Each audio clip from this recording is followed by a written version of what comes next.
means it's time for the final score. Your home for hard hits, big plays, and the Basin's #1 football show. The final score, brought to you by these sponsors.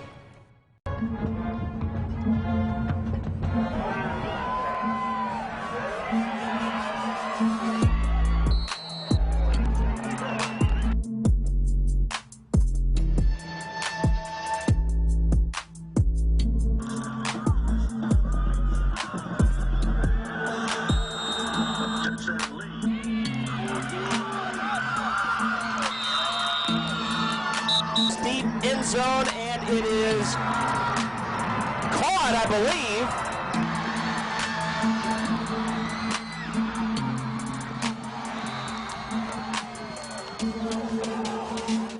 Well, week 7 of the final score, and as luck would have it, here we are. We want to thank you so much for joining us again earlier than normal. Ben Peck joined by, if I would say, the LeBron James of sports reporters in the Basin, Aaron Reynolds. So wow, well, I appreciate that. I consider myself more of a Jimmy Butler. Very fitting tonight. I would say so. But we were so excited to show you these highlights tonight. We couldn't wait until 10:30. We couldn't do it. We actually have so many highlights, we might not even have time for all of them.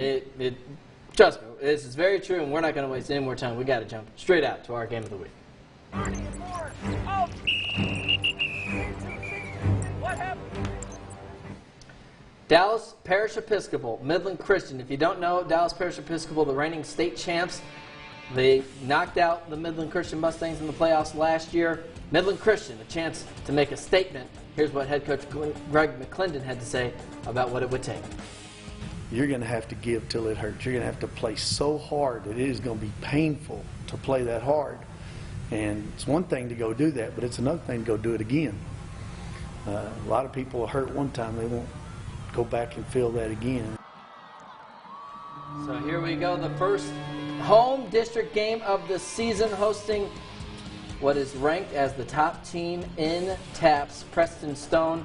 Top quarterback commit going to SMU, and here they get the ball to start off, and Stone, a quick touchdown to Blake Youngblood. 7-0 Panthers early on. Mustangs, and most of the drives looked like this after the Mustangs got the ball. Brad Evans thumping some Panther defenders. Next play, River Rodriguez keeps pushing, and he's in. Offensive line coach giving his boys some love here after that. 8-7 Mustangs, and we gotta love seeing that. There we go. Nicely done. Later on in the first quarter, Stone rolling right and going deep, looking deep to Youngblood. And this one, their second touchdown of the game, 14-8. Second quarter now, Mustangs driving.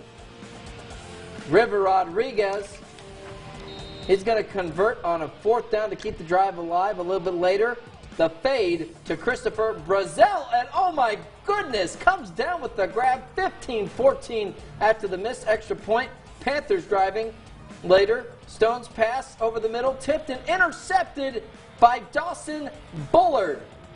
The Mustangs able to eat the clock up to kick a field goal at the end of the half, trailing the defending champs by 3 at the break.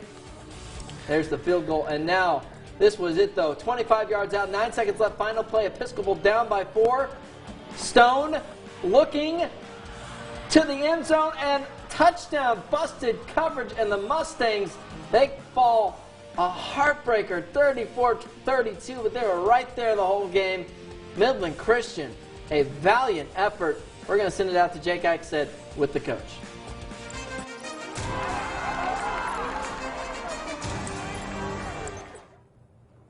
Ben, Aaron, welcome to Midland Christian. Ben, you couldn't summarize it any better. Absolute heartbreak tonight for the Mustangs. I got their head coach, Coach Mack. Now, Coach, you were visibly emotional, I got to say. When do you think the last time, you've been coaching here almost as long as I've been alive, when do you think the last time you were this emotional after a game?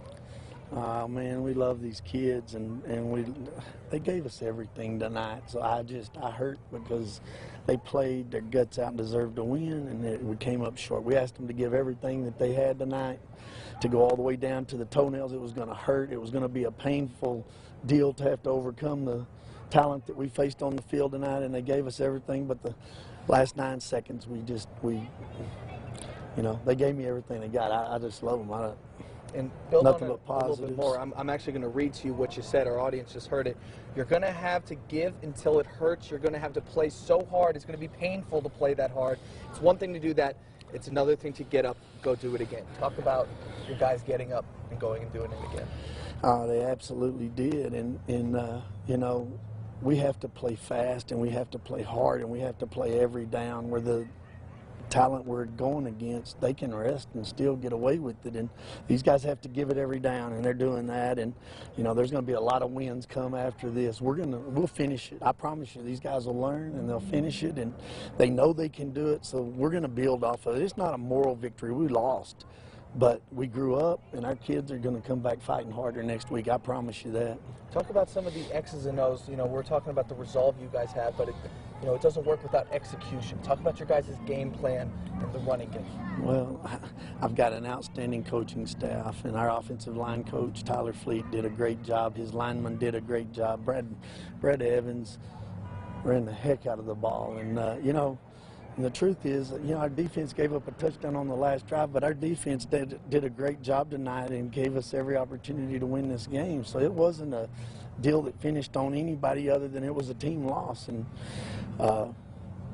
yeah, I love my coaches, and I love my players, and it's just hard because we wanted to win bad. Now, Coach, I know you got Liberty Christian up next. Talk about what you're going to take away from tonight into next week. Well, it's going to be the same thing. You know, their offensive line's huge. They're got a 6'4", 220-something pound Duke commit quarterback. Their running back is a heck of a player, and it's going to be a challenge that we're going to have to dig deep and go hurt again. That's the facts of every week. We're the smallest school in Division I, and we're in this make the SEC look average in high school football with what we face and stuff. So our guys will ante up, and they'll come play, and we'll have a good plan. Our coaches will work hard, and I have no doubt we'll come and answer the bell, and we'll get back to even. I saw a quote that you had this week about how you guys have actually played more Division I recruits than the University of Texas. It's seeming to ring true, guys. Mustangs with incredible resolve, and again, another ranked opponent next week, but they're not going to blink, taking on Liberty Christian. Ben, Aaron, back to you. All right, thank you, Jake, and thank you, Coach McClendon. A Great job by valiant the effort Mustangs. from Midland Christian. All right, staying within TAPS, Lovett Kingdom prep on the road to visit Midland Trinity. Chargers just 0-1 to start off the year. So this game, once again, at home.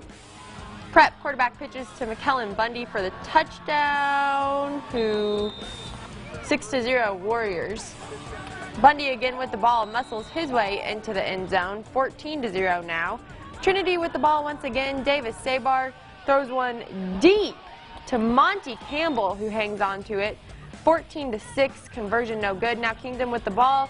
Ben Lashaway up the sideline and into the end zone. Lots of scoring. That's how it always is in six-man. Warriors get the ball back. That's Bundy once again, and he's gonna score for Lovett Kingdom. Warriors pouring it on. That's Bundy again. Another score. My goodness. 30-6. Warriors pouring it on, but here's Midland Trinity. Hagen Renfro says, "Go long," and he decides to find Colin Fisher for a Trinity touchdown. Chargers still showing some life, 38-14. Kingdom with the ball. This time it's going to be Ben Lashaway who gives it to Samuel Griffin, who would make a bad decision. Pick six. 38-20. Trinity trails. Kingdom gets it back though, and here's Bundy again. My goodness. Said his name more than any other name tonight. Just lots of scoring. If you guys haven't picked that up yet, at half. You think he said go long again? Probably. I'm sure he's even said it out loud. At half, Trinity trailed 52-26. Taking a look at the final. Yeah, you know, we said a lot of scoring. There was even more in the second half. 90-42.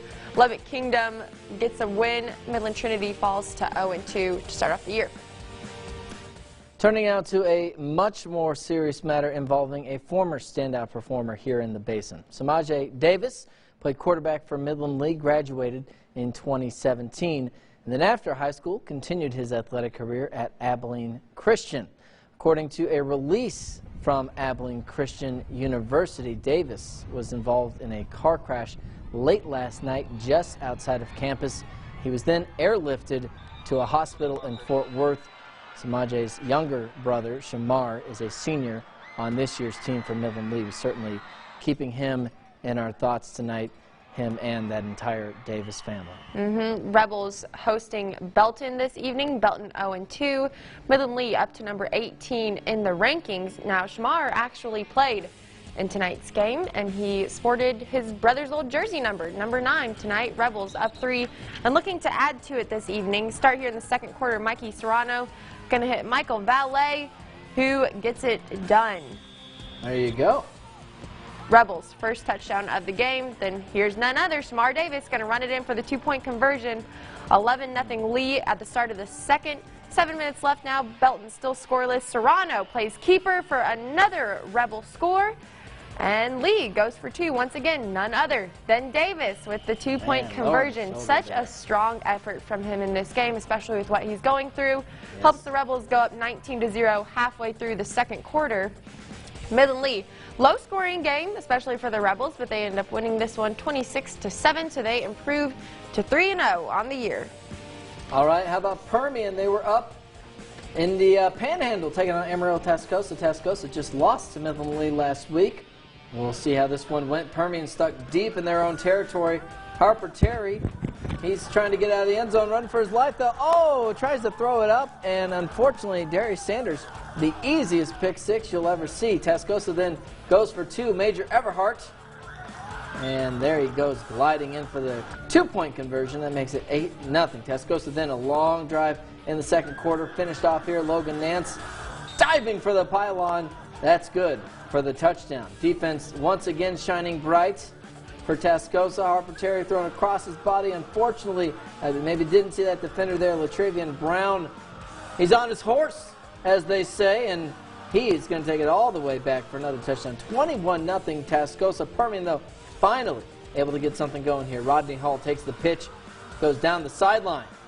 Big gain here for Mojo, and a couple plays later, Cherry, couple pick 6s early, but this time it is going to work out for him. Shai Stevens-Deary with the touchdown. Miss PAT made it 21-6. We'll see how this game wound up for Permian. Again, Tascosa, they're ranked number 9 in Class 5A Division 1. They win this game 40-18 over their former district rivals. Hey, and you know, Ben said early on that we might not be able to get to all of our highlights here, but Odessa High in action against they played number 9 Lovett Coronado, first game since in last 335 year. Days, and they finally played. Start the action in the first quarter.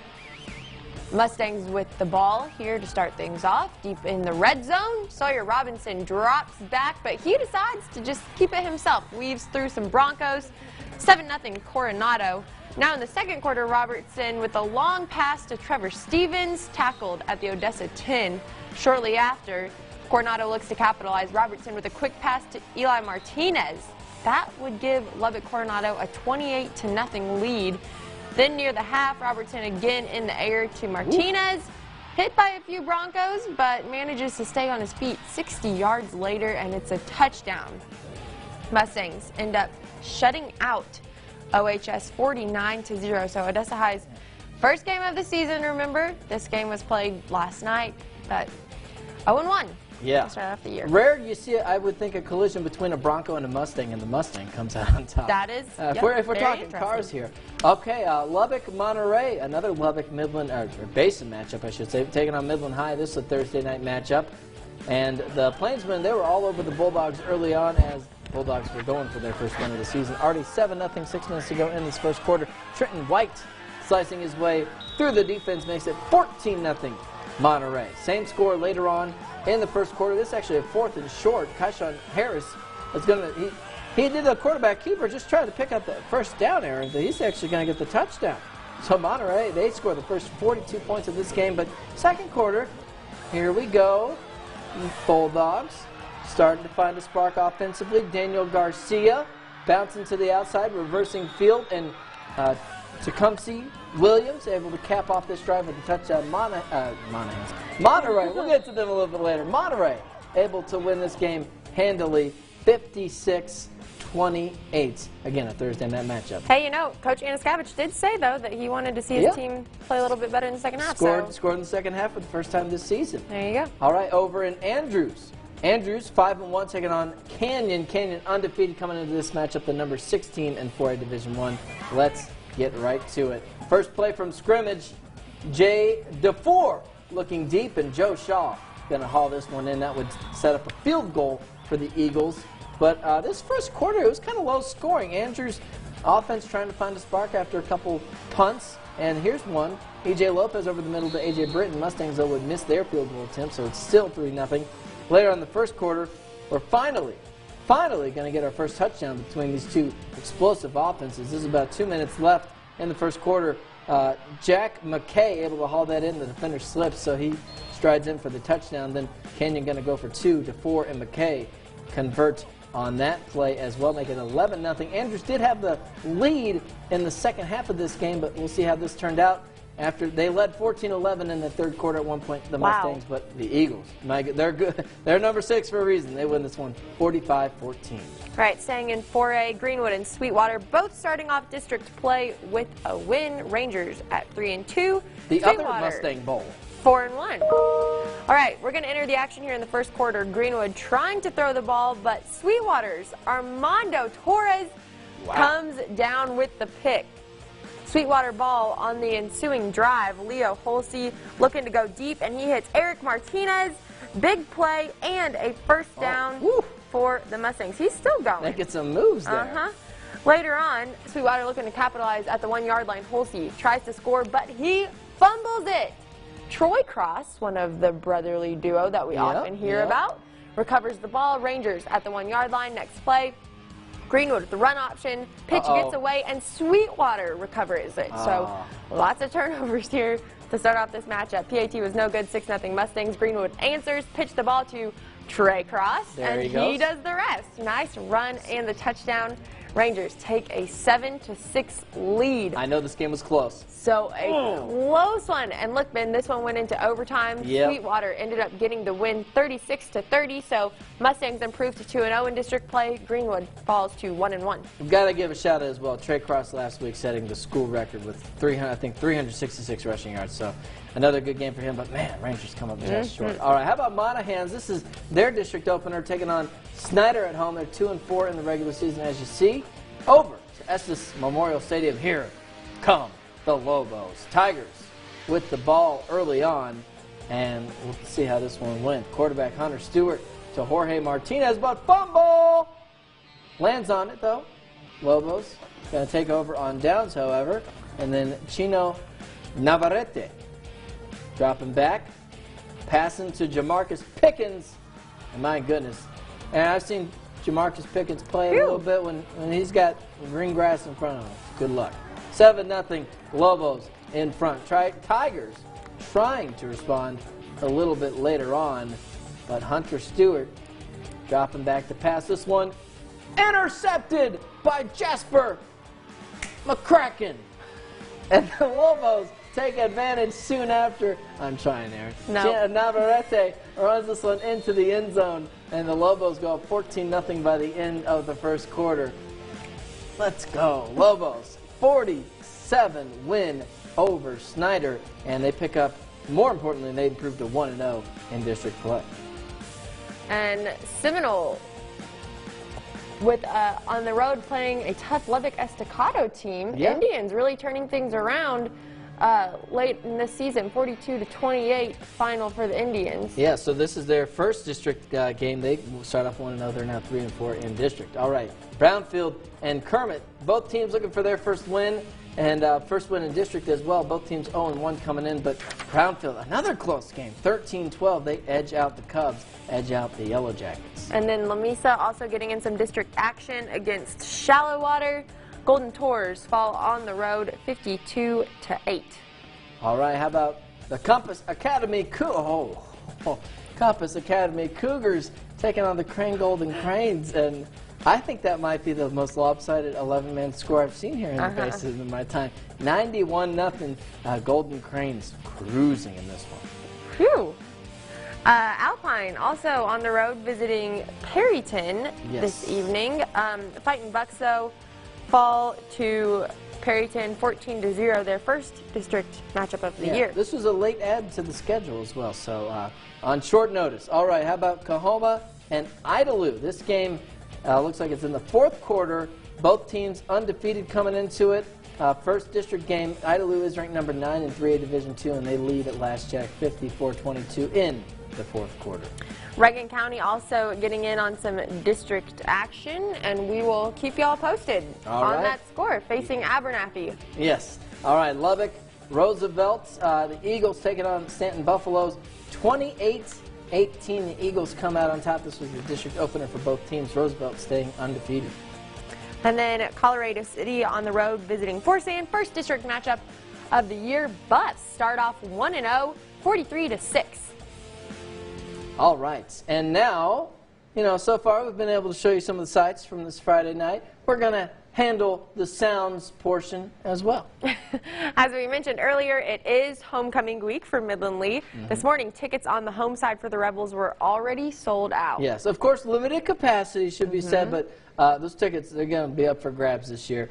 So a heck of a home field advantage the Rebels always have, but always adding to it, of course, our wonderful bands, and in this case, our wonderful Band of the Week. We're going to hear from them now, the Midland Lee Mighty Rebel Band.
All right, thank you so much. Once again, the Mighty Rebel Band. We're going to keep it up with the highlights here. Ira and Plains, both teams looking for their first win of the season. Ira looking for its first win in 2 years. This game could decide a playoff game, though, folks. District opener, 5-team district, both teams. Javier Hernandez taking the field for the Braves. And the Braves starting off with an onside kick and recovering. But after turnover on downs, the ball goes over to Plains, and Tyler Vargas going to take it for the Cowboys and punch it in 8-0, looking like the Dallas team with that offense. Iran then coming up short on yardage one more time. Vargas takes it in for another Cowboy touchdown, 16-0 in the first quarter. Turnover on downs, Cowboys ball once again, and Vargas plowing through, 24-0 in the second quarter, and the Plains go on to win this one convincingly, 56-24, so putting themselves in good position for a playoff spot. Wink, one of our few still undefeated teams this year, hosting Seagraves, and Wildcats improved to 7-0. 37-6, our only team here in the Basin. That is now 7-0. I was going to say, one of the only teams that's played 7 games. All right, how about this? Borden County taking on Jonesborough. This, of course, a rematch of both the 2016 and 2017 state championship games. This was a last-minute game played at Bront at 5 p.m. earlier today, and the Coyotes get the win 77-31. And Grand Files Royalty on the road taking on Fort Davis. Indians get in the win column with a 48-18 win over the Cowboys. In the fourth quarter. So we'll keep you posted on that. Another 1A Division I game. Grady on the road against Buena Vista. And look at this. Nicely done. The Longhorns, they come up short. The Wildcats improve. Both teams now 4-3 on the season. And then Midland TLCA on the road facing Permian Basin Co-op. And the Eagles going to improve to 3-3 this season with a 75-26 win. Permian Basin Co-op falls to 0-5. All right, how about Sands taking on Loop. And Sands, I said they'd be one of the most improved teams in the Basin this year. They improved to 5-2 this year and 1-0 in district play. And Sanderson hosting a previously 5-0 Rotan team. Am I saying that right? I think so. The Yellowhammers. The Yellowhammers? Yeah, it's a bird. But Eagles fall in this one 48-36. So Sanderson now 1-5 this year. All right, and we have seen all the highlights. We showed you the scores. Coming up, we're going to show you the best play out there, our play of the week. That's coming up next. You're watching The Final Score, brought to you by these sponsors. All right, we've seen the scores, we've seen the highlights, but which one stands out as the best one of the night, Aaron? Now, we are getting word that our very sophisticated Final Score decision desk has spoken. Yes. After analyzing all of the game tape, here is our Final Score play of the week.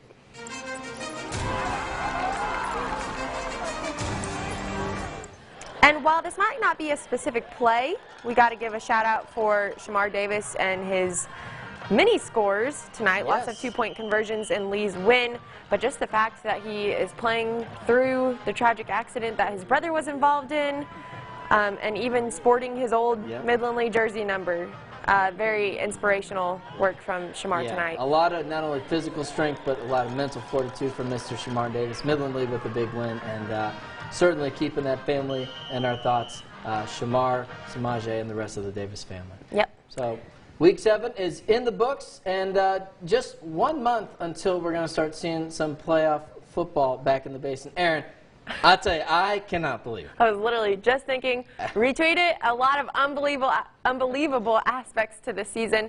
Pretty nice surprise from our game of the week, despite the disappointing ending. I would say so. Midland Christian, though, they gave the reigning champs all they could handle. Our Jake Eichstadt was there to take it all in.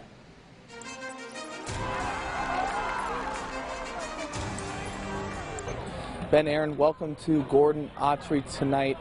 After talking to Coach McClendon, you guys, he actually had tears in his eyes right after the game while addressing his team. Really epitomizes how hard they fought tonight, how emotionally invested this Mustang team was, playing against the defending state champions, the team that knocked them out of the playoffs last year. This was clearly a personal game for the Mustangs. You can tell just by the way they played, how they played. They really ran the ball well, took the air out of it, and gave Preston Stone not a lot of possessions tonight, and that really played well for them. River Rodriguez and Brad Evans moving the ball a lot for the Mustangs tonight, and the defense was opportunistic when it could, actually forcing an interception on the Mustang commit and then a turnover right down here in the red zone in the third quarter when Mustangs then went down and scored. There just was a little bit too much time left on the clock. Preston Stone threw that game-winning touchdown with 4 seconds left. This Midland Christian team is very good for their division in TAPS. They've played all of the best teams, and I think that they're going to go pretty far come this playoff season. Ben, Aaron, back to you.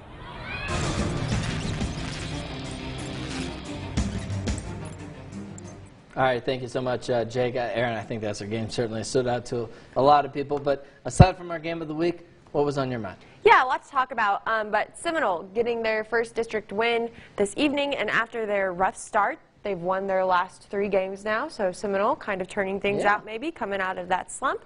But shout out to the Indians.